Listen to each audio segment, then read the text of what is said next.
पाठ 14 अव्यय या अविकारी शब्द इनडेक्लिनेबल वर्ड्स। अव्यय यानी जो व्यय न हो या जिसमें विकार न आए। कुछ शब्दों का रूप, काल, वचन, लिंग आदि के अनुसार नहीं बदलता। इनमें किसी प्रकार का विकार नहीं होता है, इसलिए ऐसे शब्दों को अव्यय या अविकारी शब्द कहते हैं। जिन शब्दों का रूप लिंग, वचन, काल, कारक आदि से प्रभावित नहीं होता, अर्थात जिन शब्दों में कोई विकार नहीं होता, उन्हें अव्यय या अविकारी शब्द कहते हैं। अव्यय के भेद। अव्यय 5 प्रकार के होते हैं। अव्यय 1 क्रिया विशेषण, 2 संबंध बोधक, 3 समुच्चय बोधक, 4 विस्मयादि बोधक, 5 निपात। क्रिया विशेषण एडवर्ब। निम्नलिखित वाक्यों में आए रंगीन शब्द क्रिया की विशेषता बता रहे हैं, जैसे दादी जी धीरे धीरे चलती हैं। रीति संबंधी, अनामिका अच्छा गाती है। रीति संबंधी, पिताजी आज आ रहे हैं। काल संबंधी, दावत में मैंने बहुत खाया। परिमाण संबंधी, सौरभ प्रतिदिन पढ़ता है। काल संबंधी, तुम क्यों ऊपर खड़े हो। स्थान संबंधी, जो विशेषता बताने वाले शब्द संज्ञा शब्दों की विशेषता न बताकर क्रिया शब्दों की विशेषता बता रहे हैं, वे क्रिया विशेषण हैं। क्रिया विशेषण ऐसे शब्द होते हैं जिनमें विकार नहीं होता है, अतः इन्हें अव्यय या अविकारी शब्दों की श्रेणी में रखा जाता है। ये शब्द वाक्यों में क्रिया की विशेषताएं बता रहे हैं, अतः ये क्रिया विशेषण हैं। जो शब्द वाक्य की क्रिया की विशेषता का ज्ञान कराता है, उसे क्रिया विशेषण कहते हैं। क्रिया विशेषण के भेद। क्रिया विशेषण 4 प्रकार के होते हैं। क्रिया विशेषण 1 रीतिवाचक, 2 स्थानवाचक, 3 कालवाचक, 4 परिमाणवाचक। रीतिवाचक क्रिया विशेषण। यह क्रिया विशेषण क्रिया के होने की रीति या ढंग का ज्ञान कराता है। इसकी पहचान के लिए क्रिया के साथ कैसे लगाकर प्रश्न करना चाहिए, जैसे वह अचानक गिर पड़ा। कैसे गिर पड़ा? अचानक। ध्यानपूर्वक सुनो। कैसे सुनो? ध्यानपूर्वक। मैंने कल सारे फल हाथों हाथ बेच दिए। कैसे बेच दिए? हाथों हाथ। अन्य उदाहरण धीरे धीरे, एकाएक, झटपट, तेजी से, जोर से आदि। स्थानवाचक क्रिया विशेषण। यह क्रिया विशेषण क्रिया के होने के स्थान का ज्ञान कराता है। इसकी पहचान के लिए क्रिया के साथ कहाँ लगाकर प्रश्न करना चाहिए, जैसे वह बाहर सो रहा है। कहाँ सो रहा है? बाहर। आकाश जम्मू जा रहा है। कहाँ जा रहा है? जम्मू। अंदर आ जाओ। कहाँ आ जाओ? अंदर। अन्य उदाहरण भीतर, नीचे, ऊपर, घर में, आसपास आदि। कालवाचक क्रिया विशेषण। कालवाचक क्रिया विशेषण क्रिया की समय संबंधी विशेषता को प्रकट करते हैं। इनकी पहचान के लिए क्रिया के साथ कब लगाकर प्रश्न करते हैं, जैसे मैं प्रतिदिन खेलता हूँ। कब खेलते हो? प्रतिदिन। तुम आज क्या लिख रहे हो? कब लिख रहे हो? आज। कछुआ कभी कभी चलता है। कब चलता है? कभी कभी। अन्य उदाहरण रोज, कल, अभी, हर साल, यहाँ, वहाँ आदि। परिमाणवाचक क्रिया विशेषण। परिमाणवाचक क्रिया विशेषण वे शब्द होते हैं जो क्रिया के परिमाण या मात्रा का ज्ञान कराते हैं। इनकी पहचान क्रिया के साथ कितना लगाकर प्रश्न करने से होती है, जैसे तुम बहुत खाते हो। कितना खाते हो? बहुत। अधिक बोलना ठीक नहीं होता। कितना बोलना? अधिक। वह कम पढ़ती है। कितना पढ़ती है? कम। विशेषण और क्रिया विशेषण में अंतर। विशेषण शब्द संज्ञा या सर्वनाम की विशेषता बताते हैं। इनका रूप लिंग, वचन, काल आदि के अनुसार बदल जाता है, जैसे कविता सुंदर है। ईशान अच्छा लड़का है। क्रिया विशेषण अव्यय क्रिया की विशेषता बताने वाले शब्द हैं। इनके रूप पर लिंग, वचन आदि का कोई प्रभाव नहीं पड़ता। वे सदा एक ही रूप में रहते हैं। जैसे कविता अच्छा गाती है, ईशान अच्छा गाता है। हम जान गए क्रिया विशेषण। अविकारी शब्दों में लिंग, वचन, काल, पुरुष तथा कारक आदि के कारण कोई परिवर्तन नहीं होता। अविकारी शब्द के 5 प्रकार: 1 क्रिया विशेषण, 2 संबंध बोधक, 3 समुच्चय बोधक, 4 विस्मयादि बोधक, 5 निपात। क्रिया की विशेषता बताने वाले शब्द क्रिया विशेषण। क्रिया विशेषण के भेद: रीतिवाचक, स्थानवाचक, कालवाचक, परिमाणवाचक।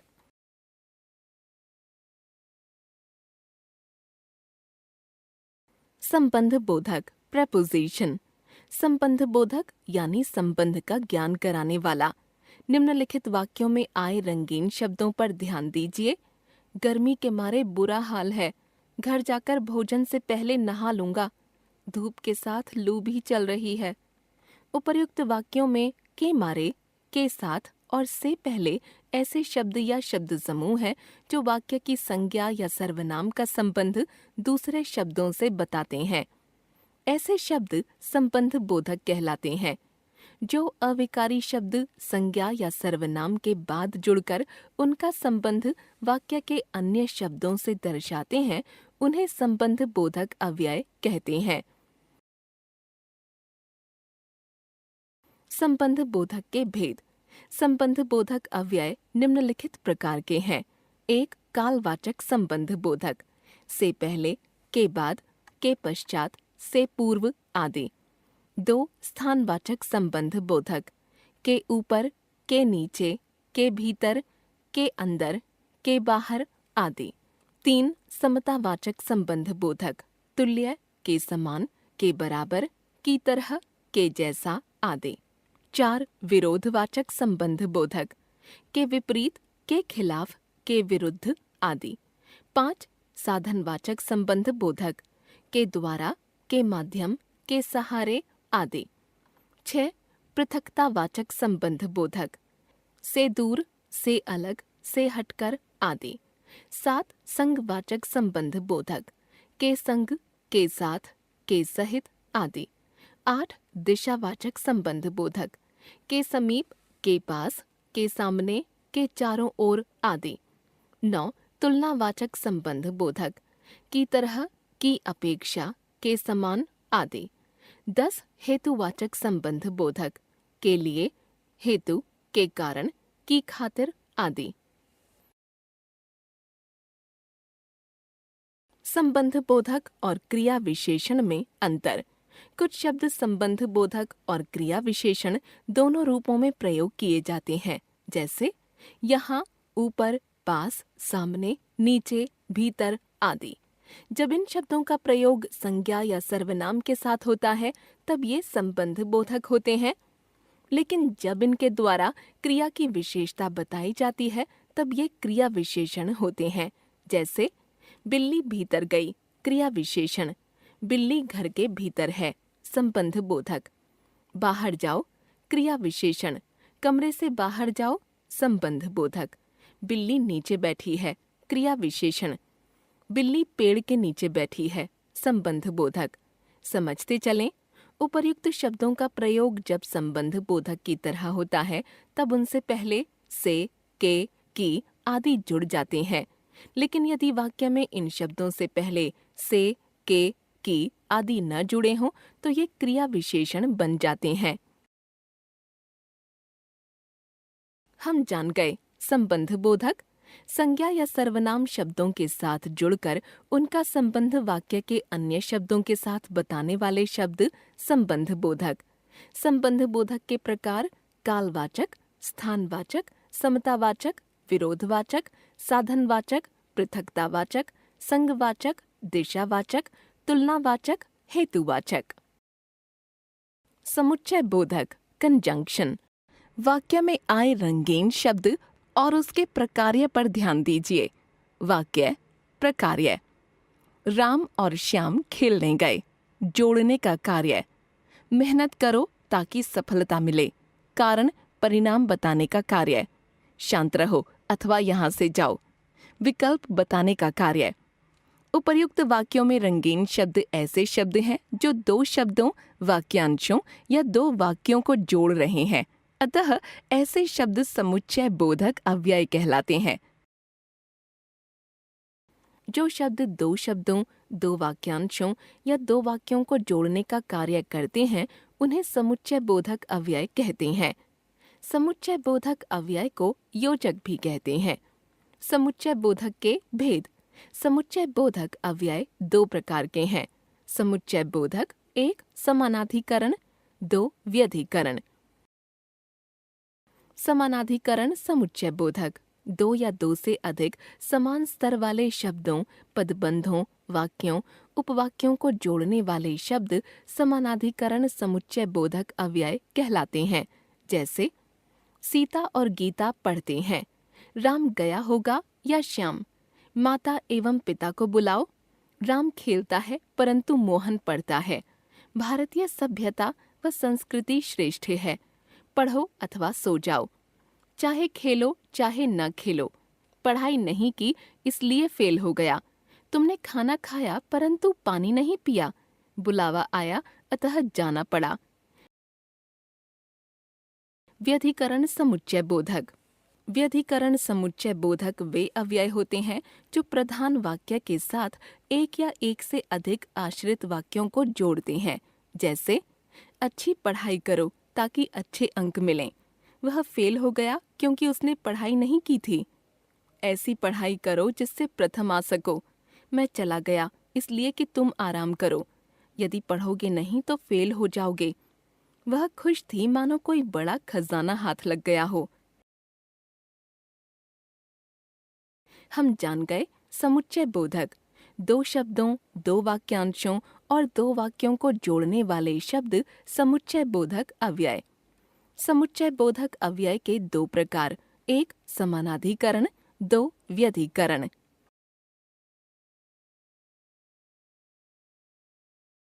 विस्मयादि बोधक इंटरजेक्शन। विस्मयादि बोधक शब्द का अर्थ विस्मय जमा आदि जमा बोधक, अर्थात विस्मय, आश्चर्य आदि मन के भावों या उद्गारों का बोध कराने वाले शब्द। जैसे वाह भगवान, आखिर तुमने मेरी सुन ही ली। अच्छा फिर मिलेंगे। छी छी कितनी गंदगी है। शाबाश तुम बहुत बहादुर हो। हाय मैं तो बर्बाद हो गया। बाप रे बाप ऐसी दुर्घटना। इन वाक्यों में आए शब्द वाह भगवान, अच्छा, छी छी, शाबाश, हाय, बाप रे बाप क्रमशः खुशी, सहमति, घृणा, प्रशंसा, दुख और आश्चर्य के भावों को प्रकट करते हैं, अतः इन्हें विस्मयादि बोधक शब्द कहते हैं। जो शब्द आश्चर्य, विस्मय, शोक, घृणा, प्रसन्नता, भय आदि भावों का बोध कराते हैं उन्हें विस्मयादि बोधक अव्यय कहते हैं। विस्मयादि बोधक शब्दों के आगे विस्मयादि बोधक चिन्ह लगाया जाता है। ये शब्द वाक्य के अंग नहीं होते, इनका कार्य विशेष भाव प्रकट करना होता है। विस्मयादि बोधक के भेद। अर्थ की दृष्टि से विस्मयादि बोधक अव्यय के प्रमुख भेद निम्नलिखित हैं। विस्मय बोधक क्या, अरे, अहो, है, सच, ओह, ओहो आदि। सच, क्या ये सब हो सकता है? अरे नेहा गा भी लेती है। हर्ष बोधक शाबाश, वाह, अति सुंदर आदि।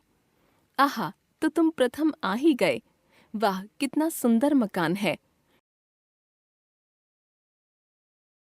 शोक बोधक उफ, आह, हाय, हे राम, राम राम आदि।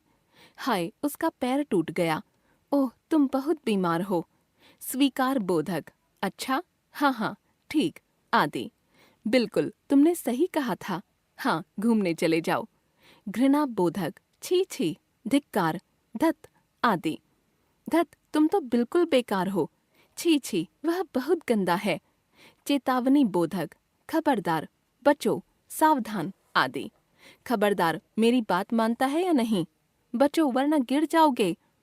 विवशता बोधक काश, कदाचित आदि। काश मैं उनकी मदद कर सकता, कदाचित वह ऐसा न करता। भय सूचक हाय, बाप रे आदि। हाय, यह सब क्या हो गया? हे भगवान, मुझे बचा लो। संबोधन बोधक अजी, हे, अरे, सुनते हो आदि। ये क्या कर रहे हो? अजी, सुनते हो? आशीर्वाद बोधक चिरंजीव रहो, जीते रहो आदि। खूब फूलो फलो, चिरंजीव रहो। प्रशंसा बोधक वाह, धन्य, आहा आदि।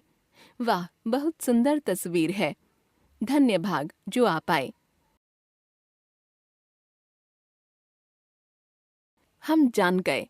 विस्मयादि बोधक जिन शब्दों से मन के विभिन्न भावों का बोध हो, विस्मयादि बोधक अव्यय। ये शब्द वाक्य के अंग नहीं होते। विस्मयादि बोधक शब्दों के साथ विस्मय सूचक चिन्ह अवश्य प्रयोग होता है।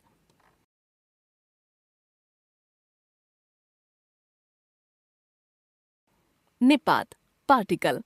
निपात वे शब्द हैं जो किसी पद को विशेष बल देने का कार्य करते हैं। केवल किताब पढ़ने से कुछ नहीं होगा, तुम्हें पाठ को समझना भी पड़ेगा। अब आगे से समझकर पढ़ने की ही कोशिश करूंगा मैम। इस उदाहरण में केवल और भी निपात हैं। वाक्य में किसी शब्द पर बल देने वाले शब्द निपात कहलाते हैं। उदाहरण तो, मैं वहां तो नहीं जाऊंगा, आप मुझे बुलाओ तो। भी, तुम भी खा लो, उसे भी बुलाइए। मात्र, मात्र 5 रुपये हैं मेरे पास। परीक्षा मात्र पास कर लेना काफी नहीं। भर, उसे मुझसे मिलना भर है। वो मुझे जानते भर हैं। ही, मुझे ही उसका नाम पता है। मोहन ही इसका वारिस है। तक, यह खबर उस तक पहुंचा दो। शैली ने अपने आने की खबर तक नहीं दी। हम जान गए। निपात वाक्य में किसी पद को विशेष बल देने के लिए प्रयुक्त शब्द निपात। निपातों का स्वतंत्र अर्थ नहीं होता।